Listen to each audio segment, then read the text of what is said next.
Beloved in the Seventh-day Adventist Church, beloved in the Seventh-day Adventist Church, this is a very urgent message called Affirm Stand for the Medical Missionary Work amongst the Seventh-day Adventist Ministry. Affirm stands for the medical missionary work among the Seventh-day Adventist Ministry. Now, here recently, beloved in the Adventist Church, I graduated from Oakwood Hydrotherapy, Oakwood Medical Missionary School Hydrotherapy Department today, July 14, 2018 at 10:45 in the morning. And here's a statement from the book Testimony to the Church, Volume 6. Testimony to the Church, Volume 6. The chapter called Neglect of the Church and Ministry. Neglect of the Church and Ministry. Look what Sister White says here. The indifference among our ministers in regard to health reform and the medical mission work is surprising. Even those who do not profess to be Christians treat the subject with greater respect than even those who do not profess to be Christians treat the subject with greater respect than do some of our own people, and theirs are going to be in advance of us. Why, I inquire, are some of our ministerial brethren so far behind in proclaiming the exalted theme of temperance? My brethren, the word given to you is, take hold of the work of health reform. Go forward.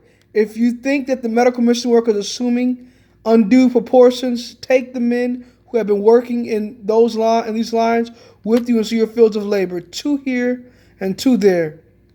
Receive these medical missionaries as you receive Christ, and see that what work they can do. You will not find them dwarfs in religious experience. See if in this way you cannot bring much of heaven's vital current into the churches. See if there are not some who will grasp the education they so much need, and bear the testimony. God, who is rich in mercy, for his great love wherewith he loved us, even when we were dead in sins, have quickened us together with Christ. By grace you are saved, and have raised us up together, and made us sit together in heavenly places in Christ Jesus. Ephesians 2:4-6. Our great need is unity, perfect oneness in God's work. Those who could not see the importance and bearing of the great medical mission work should not feel authorized to endeavor to control any phase of it. They need an increased knowledge of every line of health reform. They need to be purified, sanctified, and ennobled. They need to be molded and fashioned after divine similitude. Then they will see that the medical missionary work is a part of the work of God. The reason why so many church members do not understand this branch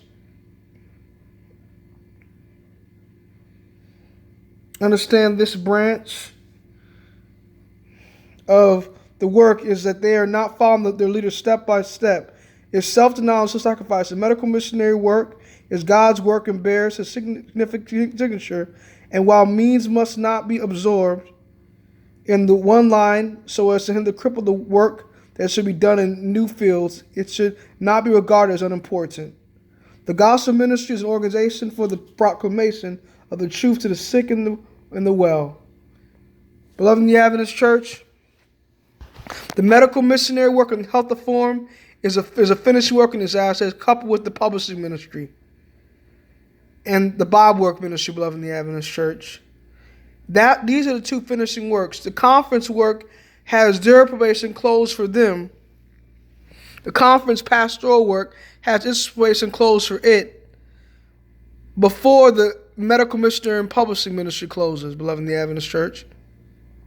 And these ministers who speak lightly of health reform and the medical mission work are ministers that are not after God's order. We need to respect the medical mission work.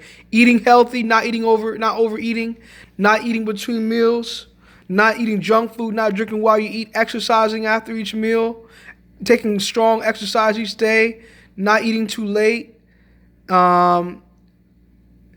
masticating your food properly, using hydrotherapy treatments for burns and cuts on the skin, and listening to Sister White's writings and educating away from the use of drug medications and dairy products like milk, butter, cheese, and eggs, and flesh products or meat products, and All these things is a true health reform for these last days and the medical missionary work, beloved. Educate, educate, educate. Away from drugs, away from dairy products, away from meat products, away from smoking and drinking, away from coffee and chocolate, and those products aren't good for you. When you receive the health reform, beloved, in these last days, you receive the latter rain. So yes, I'm a Seventh-day Adventist minister of the Adventist Church, yes. I'm qualified to serve as a local elder or lay pastor in the Adventist Church, beloved. But the medical missionary work is what I'm also qualified to do. I'm qualified to serve as a medical missionary and a hydrotherapist and a literature evangelist, beloved, and a Bible worker. And these trainings, beloved, is the finishing works in these last days, the lay work. So I'm qualified to serve as a lay worker on all fronts: medical missionary work, Bible work, call porter work, and lay pastoring, beloved. These are the finishing works, not the ordained pastoral ministry with all the women's ordination, Sunday surge, new theology, ecumenicalism, interfaith prayer vigils, dancing. All these things are coming into amongst us. That's not the finishing work. The finishing work is the medical mission work, the call porter work, the Bible work, and preaching the gospel in these last days. That is a finishing work. Eating healthy, making yourself have a temperate eating and drinking lifestyle, beloved. This is my brooch that I got today over the Oakwood Church of my medical missionary training, beloved. It is a finishing work, beloved. But the old story of Jesus Christ and his glory, the fact that Jesus Christ died on the cross for our sins to save a wretch like you and me on Calvary years ago. Let me read to you the book of Isaiah. The book of Isaiah, chapter 58.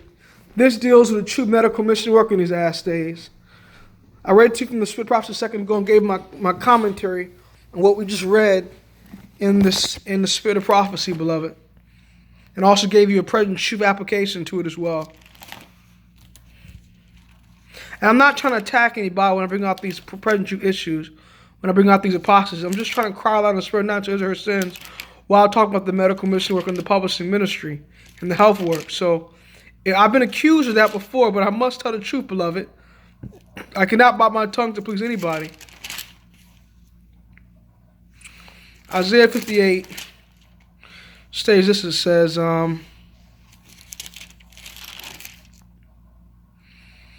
cry loud and spare not, lift up thy voice like a trumpet, and show my people their transgressions, and the house of Jacob their sins.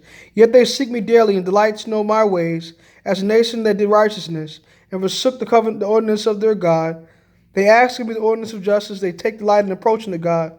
Wherefore have we fasted, say they, and thou seest not? Wherefore have we afflicted our soul, and thou takest no knowledge? Behold, in the day of your fast you find pleasure, and exact all your labors. Behold, you fast for strife and debate, and to smite with the fist of wickedness. It is not fast as you do this day, to make your voice to be heard on high. Is it such a fast that I have chosen a day for a man to afflicted soul? Is it to bow down his head as a bulrush, and to spread sackcloth and ashes under him? Wilt thou call this a fast, and acceptable day of the Lord? Is it not the fast that I have chosen, to loose the man's wickedness, to undo the heavy burdens, and to let the oppressed go free, and that you break every yoke? It is not this, do thy bread to the hungry, and thou bring the poor that is cast out of thy house when thou seest the naked, that thou cover him, and that thou hide not thyself from thine own flesh. Then shall thy light break forth as the morning, and thine health shall spring forth speedily, and thy righteousness shall go before thee, and glory, Lord, shall be thy reward. Then thou shalt call, and the Lord shall answer. Thou shalt cry, and he shall say, Here I am. If thou take away from thee the midst of thee the yoke, the putting forth of the finger, the speaking vanity, and now if thou draw out thy soul to the hungry, and satisfy the afflicted soul, then shall thy light rise in obscurity, and thy darkness as a noonday. And the Lord shall guide thee continually, and satisfy thy soul in drought, and make thy fat thy bones, and thou shalt be like a watered garden, like a spring of water, whose waters fail not. And that they shall be of thee, shall thou build the old waste places, thou shalt raise up the foundations of the generations, and that thou shalt be called the repair of their breach, restore past the dwelling.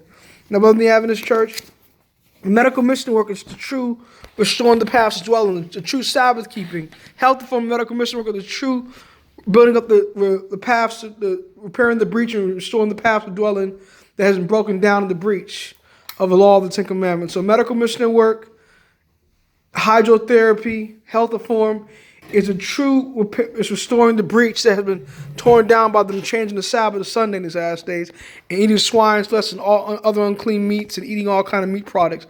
Look right here, beloved. This is my hydrotherapy. This is my hydrotherapy certificate that I got from Oakwood University this past Sabbath that qualifies me to serve as a hydrotherapist in the Adventist Church, beloved, to the medical missionary work. This qualifies me to do the work of the gospel as a hydrotherapist for the Seventh-day Adventist Church. And you can get it too. If you just enroll in a local church medical missionary hydrotherapy training center, you can do the work as well as yourself. Now, beloved in the Adventist Church, let the oppressed go free, feed the hungry, clothe the naked, rescue the perishing, anoint the sick with oil and pray for them. For the prayer of faith shall save the sick, James 5:13-17. Let the elders and medical missionaries do this, beloved in the Adventist Church. If there's no elder present to anoint the sick, you as a medical missionary do it, beloved in the Adventist Church. And the elders don't anoint without a pastor present, because only pastors give authority to local elders. And medical missionaries don't anoint without a pastor and elder present, because you all need to work together as a team, beloved in the Adventist Church. And when you get ready to understand this last day message, you're going to follow the health message and finish work. Maranatha, God bless. Happy Sabbath.